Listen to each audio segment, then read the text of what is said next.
हमारे साथ राजीव जेटली, प्रवक्ता भारतीय जनता पार्टी के, जुड़ गए हैं। साथ ही कांग्रेस से अतुल लोंढे पाटिल हमारे साथ है और कांग्रेस समर्थक संजीव कौशिक भी हमारे साथ है। पूर्व डीजीएमओ जनरल विनोद भाटिया थोड़ी सी देर में ही हमारे साथ जुड़ेंगे। अतुल लोंढे पाटिल जी, आप इल्जाम तो आपने सीधा लगा ही दिया है कि सरकार ने पहले से सूचना दे दी थी पाकिस्तान को कि विदेश मंत्री पाकिस्तान की मुखबिरी कर रहे हैं। मेरा सवाल आपसे ये है, वो ऐसा क्यों करेंगे? उनको ऐसा करके क्या हासिल होगा? नहीं, ये बात तो पद्मजा जी वो खुद ही बता सकते हैं कि उनको हासिल क्या हुआ है, क्योंकि ट्रंप को क्या हासिल हुआ है बिना हमारे जाने पहला ट्वीट ट्रंप का आता है, 7 बार वो उसकी बात करता है बार बार, और उसके बावजूद हमारे विदेश मंत्री या हमारे देश के प्रधानमंत्री उसका जवाब नहीं देते।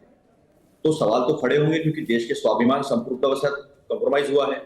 अब मैं ज्यादा नहीं बोलूंगा, आपकी अंग्रेजी मेरे ख्याल से ज्यादा मेरे से अच्छी होगी, आप ही इसका इंटरप्रिटेशन करिए, मैं आपको सुना देता हूं।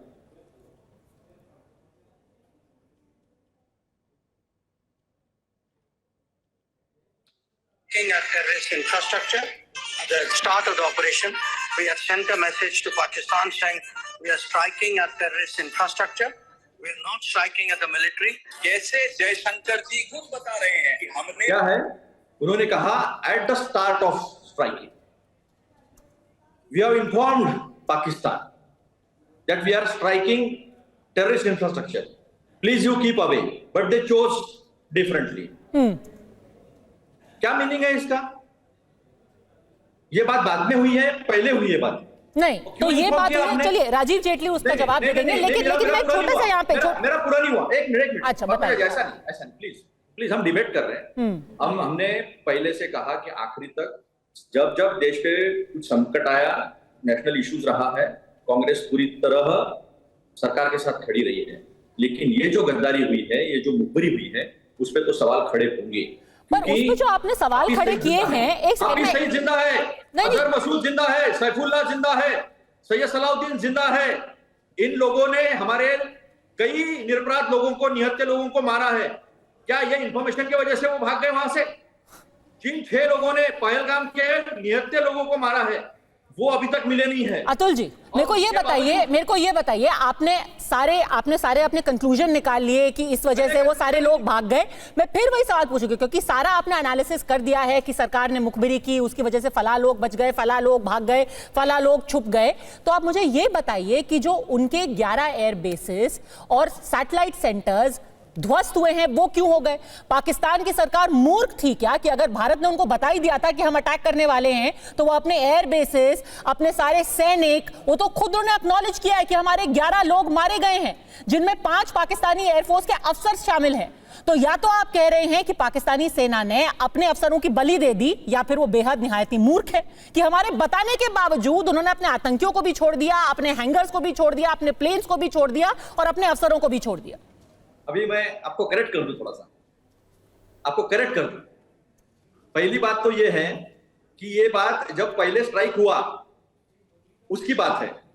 दूसरी बात, हम सरकार के साथ में, हम सरकार के आरोप नहीं लगाए, हमने एस जयशंकर पे आरोप लगाए, हमने नरेंद्र मोदी जी पे आरोप लगाए, और आरोप नहीं है, सबूत के साथ रखे। सर, एस जयशंकर भी सरकार का हिस्सा है, वो देश के विदेश मंत्री हैं। बोलने क्यों नहीं दे रहे? क्योंकि अतुल जी, ये तो मैं समझ ही नहीं पा रही हूँ। आप कह रहे हैं हम सरकार के साथ है,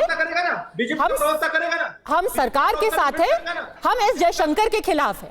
एस जयशंकर नहीं है, एस जयशंकर भारत के विदेश मंत्री हैं। उनका बयान भारत के विदेश मंत्री के तौर पर दिया गया है। क्या बात है, बहुत सही, एकदम आपने सही कहा। जो मैं कहना चाहता था, मैंने अगर कहा रहता तो आपने उल्टा कहा रहता, इसलिए मैं जो कह रहा हूं, और बीजेपी का प्रवक्ता देगा ना जवाब। मेरी बात तो सुन लीजिए आप, मेरा पक्ष तो रखने दीजिए। जब मुझे एक बात बताइए कि हाफिज सईद, अजहर मसूद, जिनको ये कंधार में छोड़कर आए थे, केंद्रीय मंत्री गया था छोड़ने के लिए, वो भी पहली बार ऐसी घटना हुई थी देश में, वो सारे जिंदा है। तब के स्ट्राइक किया एट द स्टार्ट ऑफ, उन्होंने कहा, और हमने उस चीज पर जब एस जयशंकर जो कहते हैं वो मैंने आपको फिर से सुनाया, क्योंकि बार बार उनको डिफेंड करने की कोशिश हो रही है। ये देश का मसला है, ये किसी पक्ष का मसला नहीं है। और ये देश के मसले में कोई बीजेपी, कोई कांग्रेस नहीं है। कोई अगर गलती करता है तो उसको जाना ही चाहिए, उसको सत्ता में रहने का अधिकार नहीं है। अगर वो सरकार है तो उसको जाना चाहिए, क्योंकि उसने देश के सबको ठीक है, ये आपने बात सही कही है, क्योंकि आपके जो इल्जाम है वो सिर्फ पार्टी को लेकर के नहीं है, वो सरकार और देश को लेकर है। चलिए, इल्जाम नहीं, जो आपके सवाल हैं, जो आपकी चिंताएं हैं, तो इस राजनीतिक बहस को 3 सेकंड के लिए रोकते हैं और कुछ तथ्यों पे बात कर लेते हैं। डीजीएमओ लेवल पर बातचीत हुई थी, और मैं ये भी साफ कर दूं लोगों के सामने कि जो बात एस जयशंकर ने कही है वो 8 तारीख को हमारे देश के director general of military operation general Ghai ने साफ साफ कही थी। क्या होती है पूरी प्रोसेस, वो मैं एक पूर्व डीजीएमओ जनरल भाटिया से समझना चाहती हूं। उसके बाद हम एक राजनीति अलग रखते हैं थोड़ी देर के। जनरल भाटिया, दर्शकों के लिए सिर्फ ये साफ कर दीजिए कि जब ऑपरेशन सिंदूर 7 तारीख को हुआ था रात को, उसके बाद क्या ये कोई कायदा है कि दूसरे देश को बताया जाए कि फला फला हमने एक्टिविटी की है? ये जो पूरा स्टेटमेंट दिया गया है, इसके मायने क्या है? ये हुआ क्यों?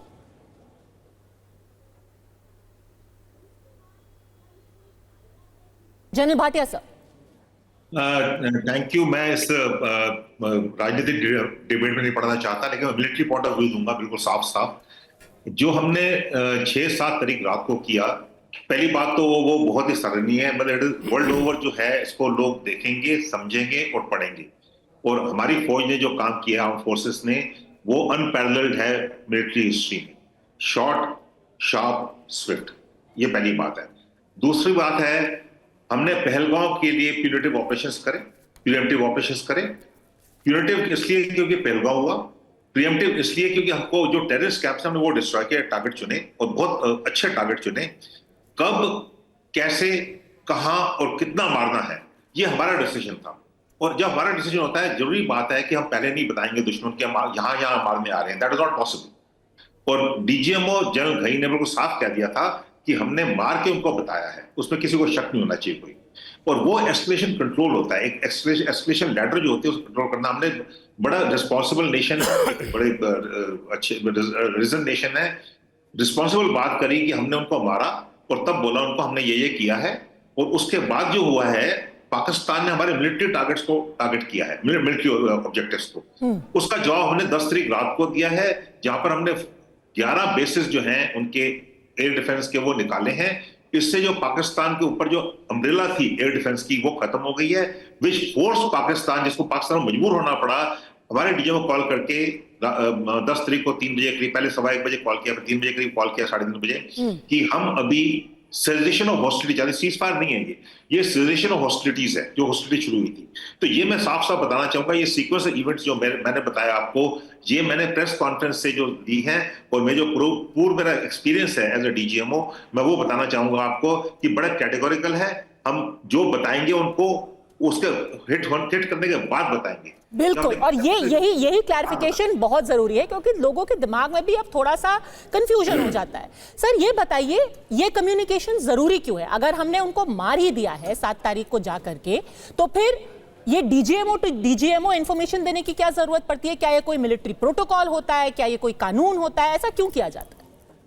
देखिए, मिलिट्री प्रोटोकॉल नहीं होता, this is part of military operation. ये मिलिट्री ऑपरेशन का पार्ट होता है। एक तरीका होता है करने का, एक हमारे एस्केलेशन लेटर होती है। अगर 2016 की पूरी स्ट्राइक्स लें, उसमें भी करने के बाद इमीडिएटली हमने बताया था कि हमने ये कर दिया है और ये हमने आपके लॉन्च पैड्स को हमने डिस्ट्रॉय करा है। ठीक है, 2019 में भी हमने जब जब्बा टॉप पे अटैक किया, तब भी यही करा। तो this is nothing new, this is normal and this is to be done. This is part of your escalation ladder का जो कंट्रोल करते हैं। कंट्रोल हमारे पास होना चाहिए, क्या क्या करना हमने, दैट कंट्रोल इज बहुत जरूरी होता है वो, और वो हमने अच्छा किया और बहुत अच्छा किया है। तो ये नहीं कहना चाहता, मैंने ये नहीं कह रहा कि उन्होंने पहले बताया होगा, पहले नहीं बता सकता कोई नहीं, पहले बताना भी नहीं चाहिए, अगर पहले बताते वो तैयार होते रहते।